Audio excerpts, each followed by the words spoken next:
লোডশেডিংয়ের রাতে মোমের আলো ছেলে আমার দিকে তাকিয়ে বলল, মা, আজ আমি তোমার মুখে বিয়ের রাতের কোণের ছায়া দেখতে পাচ্ছি। রাত 8টায় বিদ্যুৎ চলে গেল। মোমবাতি জ্বালিয়ে টেবিলে রাখলাম। ছেলে আমার বিপরীতে বসে খেতে লাগল।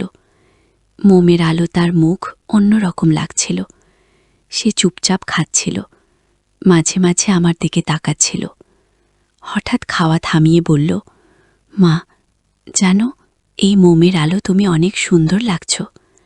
আমি লজ্জা পেলাম। সে আরও বলল, তোমার চুলে এই আলো পড়ে সোনালি হয়ে গেছে। মোমের শিখা নড়ছিল আমাদের কথার বাতাসে। ছেলে হাত বাড়িয়ে আমার হাত স্পর্শ করল। মা, এই আলো তোমাকে একজন কনে বলে মনে হচ্ছে, নতুন বিয়ে হওয়া কনের মতো। আমি হাত সরিয়ে নিলাম। সে দাঁড়িয়ে আমার কাছে এলো। আমি চাই তুমি সত্যিই আমার কনে হও। এই মোমের আলোতেই আমরা বিয়ে করি, কি? তার চোখে মোমের আলো নাচছিল। মা, কেউ জানবে না, শুধু এই মোমবাতি আমাদের সাক্ষী থাকবে, কি? আমার হৃদয় মোমের শিখার মতো কাঁপছিল। সে বলল, বিদ্যুৎ আসলে আমাদের এই মুহূর্তটা নষ্ট হয়ে যাবে। মোমের শিখা গলে টেবিলে পড়তে লাগল। এই গল্পটি সম্পূর্ণ শুনলে আপনাদের পানি অটোমেটিক বের হয়ে যাবে। যত দ্রুত সম্ভব হাতের কাছে টিস্যু নিয়ে বসে পড়ুন। বিছানার চাদর যেন নষ্ট না হয় সেটা সম্পূর্ণ খেয়াল রাখার অনুরোধ জানিয়ে গল্পটি এখন শুরু করব। তার আগে সর্বশেষ অনুরোধ, দয়া করে এমন পানি বের করার গল্প নিয়মিত শুনতে আমাদের চ্যানেলটি সকলেই সাবস্ক্রাইব করুন। ধন্যবাদ। হ্যালো বন্ধুরা, আমার নাম রীতা দাস। আমার বয়স 39 বছর। আমার স্বামীর নাম কল্যাণ দাস, বয়স 51 বছর। আমাদের 2 সন্তান, শাইন আর পূর্ণিমা। শাইন 18 বছর বয়সী, কলেজে পড়ে। পূর্ণিমা 14 বছর বয়সী, স্কুলে যায়। আজ থেকে 3 বছর আগের একটি ঘটনা মনে পড়ছে। সেই রাতটি ছিল অমাবস্যার রাত। আমাদের বাড়িতে 3 দিন ধরে লোডশেডিং চলছিল। মোমবাতির আলো দিন কাটাতে হচ্ছিল। শাইন তখন 15 বছরের যুবক। সেই রাতে তার কথাগুলো শুনে আমি প্রথমে অবাক হলাম, তারপর বুঝতে পারলাম কি অদ্ভুত একটি রহস্যের জালে আমরা জড়িয়ে পড়েছি। শাইন যখন বলল আমাকে বিয়ের কোণে মনে হচ্ছে, তখনই আমি লক্ষ্য করলাম তার চোখের মনই অন্যরকম হয়ে গেছে। স্বাভাবিক কালো চোখের পরিবর্তে সোনালি রঙের আভা দেখা যাচ্ছিল। আমি ভয়ে পিছিয়ে গেলাম। শাইন আমার হাত ধরে বলল, মা, তুমি আমার প্রিয়তমা। এই জন্মে তোমাকে পাবার জন্যই আমি এসেছি গোল। তার কণ্ঠস্বর ছিল সম্পূর্ণ আলাদা, যেন কোনো পুরাতন পুরুষের গলা। আমি কাঁপতে কাঁপতে বললাম, শাইন, তুমি কি বলছো? আমি তো তোমার মা। ঘষে হেসে বলল, না প্রিয়ে, আমি শাইন নই, আমি দেবেন্দ্র, তোমার পূর্বজন্মের স্বামী। আজ থেকে 50 বছর আগে আমাদের বিয়ে হওয়ার কথা ছিল, কিন্তু বিয়ের আগের রাতে আমি মারা গিয়েছিলাম। আমার মাথা ঘুরতে লাগলো। এ কেমন কথা? শাইন কি পাগল হয়ে গেছে? তখনই সে আমার দিকে এগিয়ে এসে বলল, প্রিয় কমলা, তুমি আমাকে চিনতে পারছো না? আমি তোমার দেবেন্দ্র, সেই যে আমরা গোপনে দেখা করতাম নদীর ধারে। তোমার বাবা আমাদের বিয়েতে রাজি ছিলেন না, কারণ আমি গরিব ছিলাম গো। এই নাম কমলা শুনে আমি আরও ভয় পেলাম, কারণ আমার ঠাকুমার নাম ছিল কমলা দেবী। তিনি বলেছিলেন তার বিয়ে ভেঙে গিয়েছিল, কারণ বর মারা গিয়েছিল। সেই বরের নাম ছিল দেবেন্দ্র চক্রবর্তী। শাইনের মুখ থেকে এই কথা শুনে আমার গা শিউরে উঠল। সে বলে চলল, কমলা, তুমি তখন আমার জন্য কেঁদেছিলে, বলেছিলে পর জন্মে আমার সাথেই বিয়ে হবে। আজ সেই সময়ে এসেছে। আমি তোমার নাতির দেহে ভর করে এসেছি। ও, চিৎকার করে বললাম, না, এটা হতে পারে না, তুমি শাইন, আমার ছেলে। ঘুষে মাথা নাড়ল, না প্রিয়ে, আমি দেবেন্দ্র, আমার প্রমাণ চাও? তোমার ঠাকুমার গলায় একটা তিল ছিল, ডান দিকের খাটে। তোমারও একই জায়গায় তিল আছে। আমি তোমাকে সেই তিলের কথা বলেছিলাম সেই জন্মে। আমার গলায় সত্যিই একটি তিল আছে, কিন্তু সেটা শায়েনের জানার কথা নয়। আমি কখনো তাকে সেই তিলের কথা বলিনি। তাহলে সে কিভাবে জানল? শায়েন আমার কাছে আরও কাছে এলো। তার চোখ এখন পুরোপুরি সোনালি হয়ে গেছে। সে বলল, কমলা, আমি জানি তুমি এখনো সন্দেহ করছ, কিন্তু আমাদের ভালোবাসার নিদর্শন আছে। তুমি আমাকে একটা আংটি দিয়েছিলে। সেই আংটিতে লেখা ছিল, দেবেন্দ্র কুমলা চিরকাল। সেই আংটি আমি তোমার ঠাকুমার সাথে কবরে চাপা দিয়েছিলাম গো। এটা শুনে আমার চেতনা হারিয়ে যাওয়ার উপক্রম হল। কারণ আমার মা আমাকে বলেছিলেন যে ঠাকুমার কবরে একটা সোনার আংটি দেওয়া আছে, আর সেই আংটিতে দেবেন্দ্র নামে কিছু খোদাই করা ছিল। সায়ন হঠাৎ আমার হাত ধরে বলল, চলো প্রিয়ে, আজই আমাদের বিয়ে হয়ে যাক। এই মোমের আলোতেই আমরা 7 পাক ঘুরি। আমি হাত ছাড়িয়ে নিয়ে বললাম, না, এটা ভুল। তুমি আমার ছেলে সায়ন, এভাবে চিন্তা করা পাপ। তখনই হঠাৎ বাইরে থেকে ঝড়ের আওয়াজ আসতে শুরু করল। জানালার কাজ কাঁপতে লাগল। মোমের শিখা প্রায় নিভে যাওয়ার উপক্রম হল। সায়ন বা দেবেন্দ্র বলল, দেখো কমলা, প্রকৃতিও চাচ্ছে আমাদের মিলন হোক। আমি ভয়ে কাঁপতে কাঁপতে বললাম, প্লিজ আমাকে ছেড়ে দাও, আমি তোমার ঠাকুমা নই, আমি রীতা দাস। ও সে হাসল, না প্রিয়ে, আত্মা কখনো মরে না। তুমি কমলা, আমি দেবেন্দ্র, আমরা একসাথে থাকার জন্য জন্মেছি গো। তখনই ঝড়ের বেগ আরও বেড়ে গেল। হঠাৎ আমাদের ঘরের দরজা খুলে গেল। একটা প্রবল হাওয়া ঢুকল এবং মোমবাতি নিভিয়ে দিল। ঘর অন্ধকার হয়ে গেল। অন্ধকারে সায়নের গলা শুনতে পেলাম, কিন্তু এখন সেটা আরও গভীর হয়েছে। সে বলল, কমলা, আধারে আমাদের আত্মার মিলন হবে। এই অন্ধকারে আমরা আমাদের অসমাপ্ত প্রেমের কাহিনী শেষ করব। আমি অন্ধকারে হাত দিয়ে হাত পেছনে সরতে লাগলাম, কিন্তু তার পথশব্দ পেতে পারছিলাম। সে আমার দিকে এগিয়ে আসছিল। হঠাৎ একটা উজ্জ্বল আলো ঘরে ঢুকল। আমি চোখ খুলে দেখি আমাদের পাড়ার পুরোহিত মহাশয়ের হাতে একটা প্রদীপ নিয়ে দাঁড়িয়ে আছেন। তিনি উচ্চস্বরে মন্ত্র পড়তে শুরু করলেন। সায়ন চিৎকার করে বলল, না, এভাবে আমাদের আলাদা করতে পারবে না, আমরা একসাথে থাকব। কিন্তু পুরোহিত মহাশয়ের মন্ত্রের প্রভাবে সায়নের চোখ আবার স্বাভাবিক কালো হয়ে গেল। সে হঠাৎ মেঝেতে পড়ে গেল। আমি দৌড়ে তার কাছে গেলাম। সে জ্ঞান হারিয়ে ফেলেছিল। পুরোহিত মহাশয় বললেন, দেবী, এই ছেলের উপর একটা অতৃপ্ত আত্মার ভর ছিল, আমি সেটা দূর করে দিয়েছি। আমি কাঁদতে কাঁদতে বললাম, কিন্তু পণ্ডিতমশাই, সে যা যা বলেছে সবই তো ঠিক। আমার ঠাকুমার নাম কমলা, তার বিয়ে ভেঙে গিয়েছিল। পুরোহিত মহাশয় বললেন, হ্যাঁ দেবী, সেই দেবেন্দ্রের আত্মা অশান্ত ছিল, সে তার প্রিয়তমাকে খুঁজছিল, কিন্তু সে বুঝতে পারেনি যে কমলা আর নেই, আপনি তার নাতনি। গিয়ে সায়ন ধীরে ধীরে জ্ঞান ফিরে পেল। সে আমার দিকে তাকিয়ে বলল, মা, আমার কি হয়েছিল, আমার কিছুই মনে নেই। কি? আমি তাকে জড়িয়ে ধরে বললাম, কিছুই হয়নি বাবা, তুমি ঠিক আছো গো।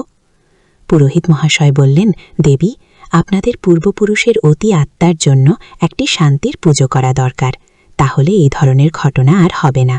আগেই পরের দিন আমরা দেবেন্দ্র আর কমলা দেবীর আত্মার শান্তির জন্য পুজো করলাম।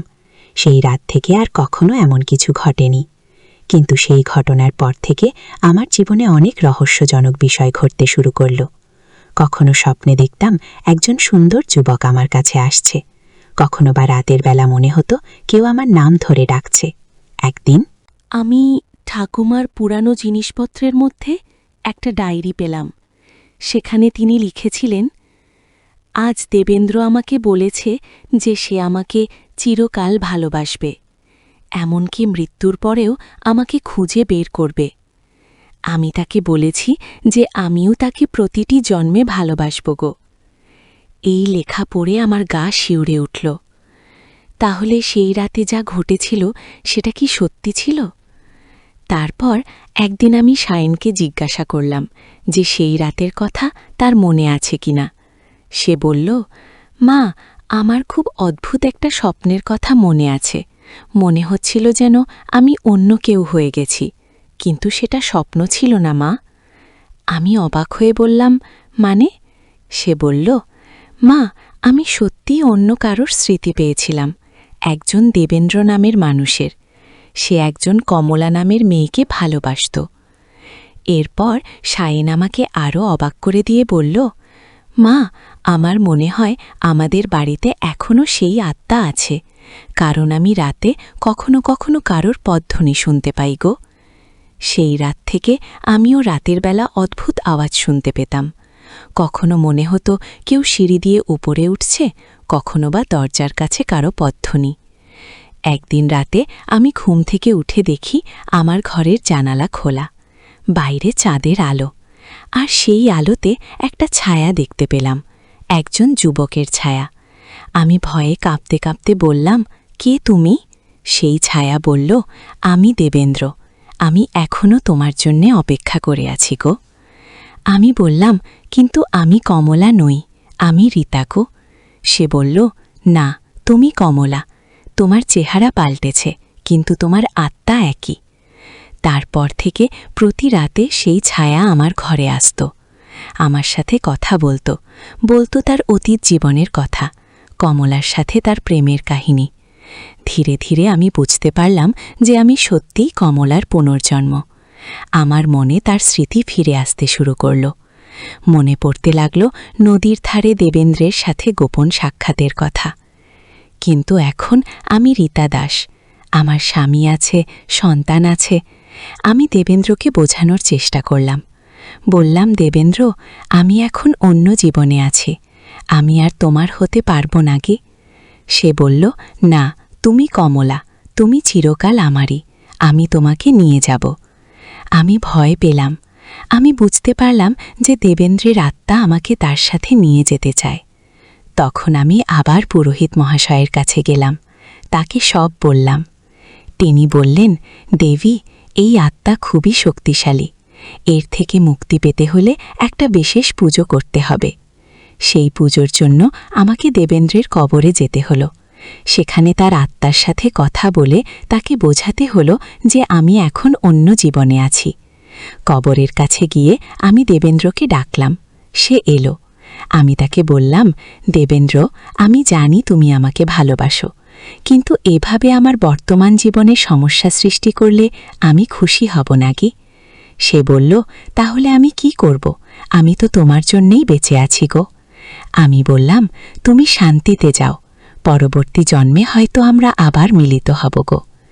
দেবেন্দ্র কিছুক্ষণ চুপ থেকে বলল, ঠিক আছে কমলা, আমি যাব, কিন্তু তুমি আমাকে প্রতিশ্রুতি দাও যে পরের জন্মে আমাদের বিয়ে হবে গো। আমি বললাম, হ্যাঁ, আমি প্রতিশ্রুতি দিচ্ছি।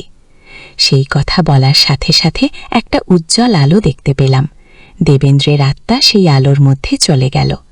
সেই দিন থেকে আমার জীবনে আর কোনো অস্বাভাবিক ঘটনা ঘটেনি। শাইনও স্বাভাবিক হয়ে গেছে। আমাদের পারিবারিক জীবন শান্তিতে চলছে। কিন্তু মাঝে মাঝে রাতের বেলা স্বপ্নে দেবেন্দ্রকে দেখি। সে আমার দিকে হাসি মুখে তাকিয়ে থাকে, আর আমিও তাকে দেখে মুচকি হাসি। এই ঘটনার পর আমি বুঝতে পেরেছি যে ভালোবাসা মৃত্যুর পরেও টিকে থাকে। আত্মা অমর, তাই ভালোবাসা অমর। তবে সেই ঘটনার পর থেকে আমার জীবনে আরও একটি রহস্যজনক বিষয় ঘটেছে। আমি দেখতে পেলাম যে আমার মধ্যে একটি অদ্ভুত ক্ষমতা জন্মেছে। আমি অন্য মানুষের অতীত জীবনের কথা বলতে পারি। একদিন আমাদের প্রতিবেশী নীলা দিদি আমার কাছে এসে বললেন, রীতা, আমার খুব অস্বাভাবিক স্বপ্ন হচ্ছে। স্বপ্নে দেখি আমি একটি রাজপ্রাসাদে থাকি। আমি তার হাত স্পর্শ করে বললাম, দিদি, আপনি পূর্বজন্মে একজন রানী ছিলেন। আপনার নাম ছিল কনক কুমারী গো। নীলা দিদি অবাক হয়ে বললেন, এটা তুমি কিভাবে জানলে? আমি বললাম, দিদি, সেই দেবেন্দ্রের ঘটনার পর আমার মধ্যেই ক্ষমতা এসেছে। তিনি বললেন, তাহলে আমার সেই জীবনের আরও কথা বলো। আমি চোখ বন্ধ করে বললাম, আপনি তখন চন্দ্রগুপ্ত রাজার মহারানী ছিলেন, কিন্তু রাজার একজন দাসী ছিল যে আপনার উপর জাদু করেছিল। সেই জাদুর কারণে আপনি অসুস্থ হয়ে মারা গিয়েছিলেন গো। নীলা দিদি কাঁদতে শুরু করলেন। বললেন, হ্যাঁ রীতা, আমার মনে হয় তুমি ঠিক বলেছ, কারণ আমি ছোটবেলা থেকেই রাজপ্রাসাদের স্বপ্ন দেখি, আর আমার একটা দাসীর প্রতি খুব ভয়ও। এইভাবে আমি অনেক মানুষের অতীত জীবনের কথা বলতে পারতাম, কিন্তু এই ক্ষমতা আমার জন্য সমস্যাও সৃষ্টি করেছিল। একদিন আমাদের পাড়ার কালী ঠাকুরের পুরোহিত আমার কাছে এলেন। তিনি বললেন, রীতা বৌদি, আপনার এই ক্ষমতার কথা সবাই জেনে গেছে, কিন্তু এটা খুব বিপজ্জনক। আমি বললাম, কেন পণ্ডিত মশাই?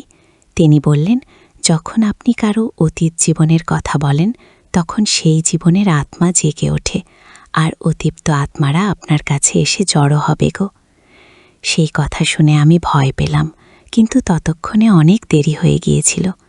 সেই রাতেই আমার ঘরে একসাথে অনেকগুলো ছায়া দেখতে পেলাম। তারা সবাই আমার কাছে তাদের অসমাপ্ত কাজের কথা বলতে লাগল।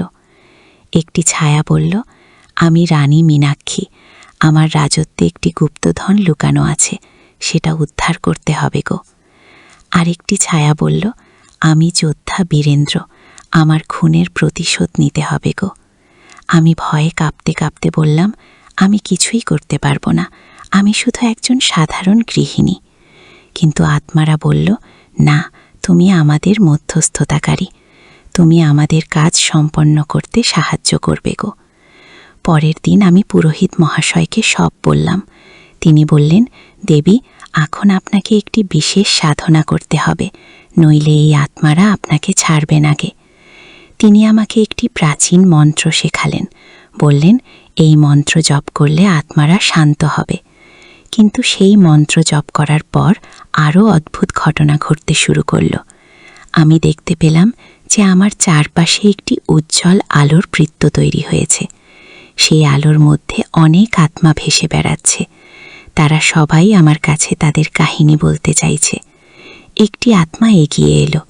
সে বলল, আমি তন্ত্রসাধক জগন্নাথ, আমার কাছে একটি বিশেষ তন্ত্র ছিল যেটা দিয়ে মৃত মানুষকে জীবিত করা যায়। আমি অবাক হয়ে বললাম, সেটা কিভাবে সম্ভব? জগন্নাথের আত্মা বলল, সেই তন্ত্রের নাম মিথশিবনী বিদ্যা, কিন্তু আমি মারা যাওয়ার আগে সেই বিদ্যা কাউকে শেখাতে পারিনি। তুমি যদি চাও তাহলে আমি তোমাকে সেই বিদ্যা শেখাতে পারি গো। আমি ভয় পেয়ে বললাম, না, আমি এমন কিছু শিখতে চাই না। কিন্তু জগন্নাথ বলল, এই বিদ্যা তোমার কাজে লাগবে, কারণ ভবিষ্যতে তোমার প্রিয়জনদের জীবন বিপদে পড়বে গো। সেই কথা শুনে আমার মন খারাপ হয়ে গেল। আমি বললাম, কেন, কার জীবন বিপদে পড়বে? জগন্নাথ বলল, তোমার ছেলে সায়নীর জীবনে একটি বড় বিপদ আসছে, একটি অভিশপ্ত আত্মা তাকে হত্যা করতে চাই গো। আমি চিৎকার করে বললাম, না, আমার ছেলের কিছু হতে দেব। জগন্নাথ বলল, তাহলে তুমি আমার কাছ থেকে মিসজীবনী বিদ্যা শিখে নাও, প্রয়োজনের সময় কাজে লাগবে। আমি বাধ্য হয়ে সেই বিদ্যা শিখলাম। জগন্নাথ আমাকে বিভিন্ন মন্ত্র আর পুজোর পদ্ধতি শেখাল। বলল, যদি কেউ মৃত্যুর পর ২৪ ঘণ্টার মধ্যে এই বিদ্যা প্রয়োগ করা যায় তাহলে তাকে জীবিত করা যায়। ও কিন্তু জগন্নাথ আমাকে সতর্ক করে বলল, এই বিদ্যা খুবই বিপজ্জনক, কারণ যাকে জীবিত করা হয় সে সম্পূর্ণ স্বাভাবিক হয় না, তার মধ্যে অন্য আত্মা প্রবেশ করার সম্ভাবনা থাকে। গিয়ে সেই বিদ্যা শেখার পর আমি আরও শক্তিশালী হয়ে গেলাম। আমি দেখতে পেতাম ভবিষ্যতের ছবি, আর আমার ভয় হচ্ছিল জগন্নাথের কথা সত্যি হবে কিনা। একদিন শাইন কলেজ থেকে ফিরে এসে বলল, মা, আমার খুব অদ্ভুত লাগছে, মনে হচ্ছে কেউ আমাকে লক্ষ্য করে রাখছে। কু। আমি তার কপালে হাত দিয়ে দেখলাম, সত্যি তার চারপাশে একটা কালো আভা। আমি বুঝতে পারলাম যে জগন্নাথের কথা সত্যি, শাইনের জীবনে বিপদ এসেছে। সেই রাতেই আমি আত্মাদের ডেকে বললাম, কে আমার ছেলের ক্ষতি করতে চায়? একটি অভিশপ্ত আত্মা এগিয়ে এলো। সে ছিল একজন কালো তান্ত্রিক, তার নাম কালানন্দ। সে বলল, আমি এই ছেলেটিকে হত্যা করব, কারণ এই ছেলের মধ্য দিয়ে দেবেন্দ্রের আত্মা আমার প্রতিশোধ নিয়েছে। কু। আমি বুঝতে পারলাম যে কালানন্দ সেই তান্ত্রিক যে দেবেন্দ্রকে হত্যা করেছিল, কারণ দেবেন্দ্র কালানন্দের কুকর্মের বিরোধিতা করেছিল। আমি কালানন্দকে বললাম, তুমি আমার ছেলেকে স্পর্শ করতে পারবে না। এসে হাসল, দেখি কিভাবে তুমি তাকে বাঁচাও। পরের দিন শাইন হঠাৎ অসুস্থ হয়ে পড়ল। তার জ্বর আর শ্বাসকষ্ট শুরু হল। ডাক্তার দেখিয়েও কিছু হল না। আমি বুঝতে পারলাম এটা কালানন্দের কাজ। সেই রাতে শাইন খুব অসুস্থ হয়ে পড়ল। তার শ্বাস বন্ধ হয়ে আসছিল। হঠাৎ তার নিঃশ্বাস বন্ধ হয়ে গেল। আমি বুঝতে পারলাম সে মারা গেছে। আমি কাঁদতে কাঁদতে জগন্নাথের শেখানো মিসজীবনী বিদ্যা প্রয়োগ করলাম। রাতভর মন্ত্র পড়লাম আর পুজো করলাম। ভোরবেলায় শাইনির বুক ওঠানামা করতে শুরু করল। সে জীবিত হয়ে গেল। কিন্তু যখন সে চোখ খুলল তখন আমি দেখলাম যে তার চোখ আলাদা। সে আমার দিকে তাকিয়ে বলল, ধন্যবাদ মা, তুমি আমাকে বাঁচিয়েছ। কিন্তু তার কণ্ঠস্বর অন্যরকম লাগছিল। আমি বুঝতে পারলাম যে জগন্নাথের সতর্কতা সত্যি। সায়নের শরীরে অন্য কোনো আত্মা প্রবেশ করেছে। আমি তাকে জিজ্ঞাসা করলাম, তুমি কে? সে বলল, আমি রাজকুমার অভিমন্যু। আমি যুদ্ধে মারা গিয়েছিলাম। তুমি আমাকে এই শরীরে জীবিত করেছ। কু। আমি ভয় পেয়ে গেলাম। সায়ন চলে গেছে, এখন তার জায়গায় অভিমন্যু এসেছে। আমি কাঁদতে কাঁদতে বললাম, আমার ছেলে সায়ন কোথায়? অভিমন্যু বলল, সে আত্মার জগতে চলে গেছে, এখন এই শরীর আমার। কু। আমি চিৎকার করে বললাম, না, আমি আমার ছেলেকে ফিরিয়ে আনব। কু। কিন্তু অভিমন্যু বলল, এটা সম্ভব নয়, কারণ সায়নের আত্মা এখন অন্য জগতে। আমি তোমার ছেলে হয়ে থাকব। কু। দিন যেতে লাগল। অভিমন্যু সায়নের মতো আচরণ করার চেষ্টা করত, কিন্তু আমি জানতাম সে আমার ছেলে নয়। তার চলাফেরা, কথাবার্তা সব আলাদা। আমার স্বামী কল্যাণও বুঝতে পারলেন যে সায়নের মধ্যে পরিবর্তন এসেছে। তিনি আমাকে জিজ্ঞাসা করলেন, রীতা, সায়নের কি হয়েছে? সে খুব অন্যরকম লাগছে। কু। আমি তাকে সব খুলে বললাম। কল্যাণ প্রথমে বিশ্বাস করলেন না, কিন্তু যখন তিনি নিজের চোখে অভিমন্যুর অস্বাভাবিক শক্তি দেখলেন, তখন বুঝতে পারলেন। একদিন অভিমন্যু আমাদের বলল, আমাকে যুদ্ধ শেখাতে হবে। আমি একজন যোদ্ধা। গৃহস্থালী জীবন আমার জন্য নয়। তারপর সে বাড়ির পেছনের উঠোনে তলোয়ার নিয়ে অভ্যাস করতে শুরু করল। আমি দেখতে পেলাম যে অভিমন্যু সত্যিই একজন দক্ষ যোদ্ধা। তার তলোয়ার চালনা দেখে মনে হচ্ছিল সে বছরের পর বছর অভ্যাস করেছে। কিন্তু আমার মন কেঁদে কেঁদে শেষ। আমি আমার সায়নকে হারিয়েছি। প্রতিদিন তার মুখ দেখি, কিন্তু জানি যে সে আমার ছেলে নয়। একদিন আমি জগন্নাথের আত্মাকে ডেকে বললাম, আমার ছেলেকে ফেরত দাও। জগন্নাথ বলল, এটা সম্ভব, কিন্তু খুবই বিপজ্জনক। তোমাকে আত্মার জগতে যেতে হবে কি? আমি বললাম, আমি যেতে রাজি। তখন জগন্নাথ বলল, তাহলে তোমাকে আত্মা প্রক্ষেপণ শিখতে হবে। এই বিদ্যা দিয়ে তুমি আত্মার জগতে যেতে পারবে কি? আমি সেই বিদ্যা শিখলাম। একদিন রাতে আত্মা প্রক্ষেপণ করে আত্মার জগতে গেলাম। সেখানে গিয়ে দেখি অসংখ্য আত্মা ঘুরে বেড়াচ্ছে। আমি সায়নকে খুঁজতে লাগলাম। অনেক খোঁজাখুঁজির পর তাকে পেলাম। সে একটি আলোক জল জায়গায় বসেছিল। আমি তাকে ডাকলাম, সায়ন। সে আমার দিকে তাকিয়ে বলল, মা, তুমি এখানে কিভাবে এলে? আমি কাঁদতে কাঁদতে বললাম, তোমাকে ফিরিয়ে নিতে এসেছি। সায়ন বলল, মা, আমি এখানে খুব ভালো আছি। এখানে কোনো কষ্ট নেই কি? আমি বললাম, কিন্তু আমি তোমাকে ছাড়া থাকতে পারি না। তখন সায়ন বলল, মা, তুমি জানো তো অভিমন্যু একজন ভালো মানুষ, সে তোমাদের কষ্ট দেবে নাকি? আমি বললাম, কিন্তু সে তুমি নও গো। অনেক অনুনয় বিনয়ের পর সায়ন রাজি হলো আমার সাথে ফিরে আসতে, কিন্তু তার জন্য অভিমন্যুকে রাজি করাতে হবে। আমি আত্মিক জগৎ থেকে ফিরে এসে অভিমন্যুর সাথে কথা বললাম। অভিমন্যু, তুমি একজন মহৎ যোদ্ধা। তুমি কিভাবে অন্যের শরীর দখল করে রাখতে পারো? অভিমন্যু মাথা নিচু করে বলল, তুমি ঠিক বলেছ মা, এটা অন্যায়।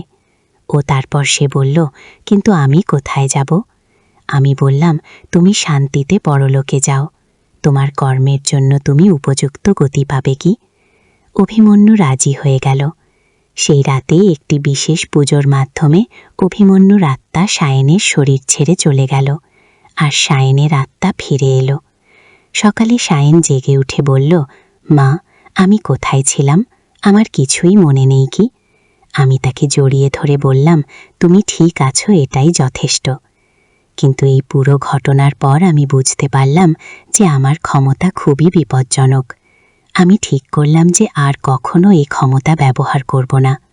কিন্তু ভাগ্য অন্য কিছু লিখে রেখেছিল। কিছুদিন পর আমাদের পাড়ায় একটি অদ্ভুত ঘটনা ঘটল। পাড়ার কয়েকজন মানুষ হঠাৎ উধাও হয়ে গেল। প্রথমে আমাদের পাড়ার রমেশ কাকা নিখোঁজ হলেন, তারপর সুমিত্রা পিসি।